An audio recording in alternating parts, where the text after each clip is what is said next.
pera, magpapasalamat ako dahil naging 120 subscribers na tayo ngayon. And for that, I'm so very thankful and um, welcome. You are so welcome. All of you guys are welcome to my channel. Oh, good afternoon, everyone. Good afternoon. Good afternoon, Luzon. Good afternoon, Visayas. And Mindanao. So, ang ating pag-uusapan ngayon is, so, just want to say thank you to all my full supporter dito sa aking YouTube channel. Oo. Salamat sa lahat ng mga, ano ba tawag? Sa mga supporter ko dito sa aking channel. Especially kay Paul Denham, Mio Rider, sa Choco Pam, and sino pa yun? So, ito na guys. So, ang pag-live pala is nakagain pala siya ng mga viewers para makikita nila at malalaman nila na yung owner ng channel is still active, yung mga ganuan. Oo. So, hi to my one viewer. Good afternoon.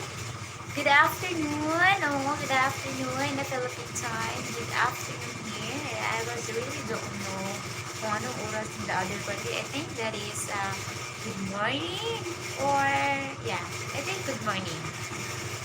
So, ayun siya guys. So, tulungan niyo ako na yung mga viewers ko na ay magiging 200, magiging 100. So, may marami ako mga latest videos sa aking channel. Sana mag-view naman kayo, mag-view kayo, mag-comment kayo, mag-leave kayo ng comment para mabalikan ko kayo agad-agad. Oo, so, yun na nga guys.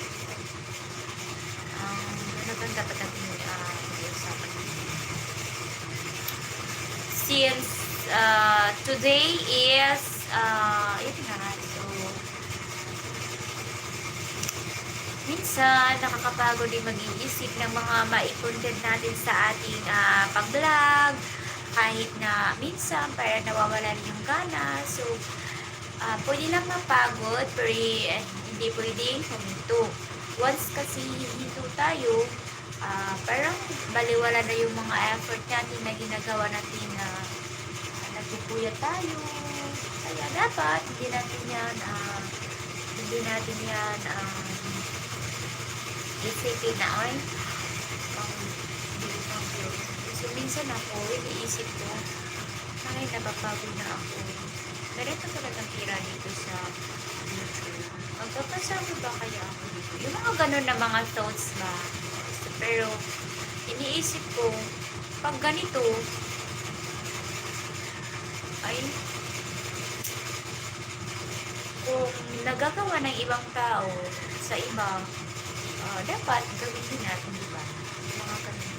So, kailangan ko din gawin. So, ang hirap. Ang hirap, hindi siya biro being a vlogger. So, kailangan natin mag-isip-isip.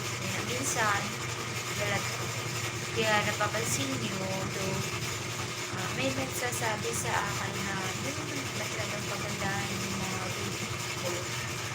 Excuse me. Ang gani, hindi naman talaga pagandahan. Kasi wala ko ibang ma-content kaya ganun siya. Hirap siya. Totally naghirap.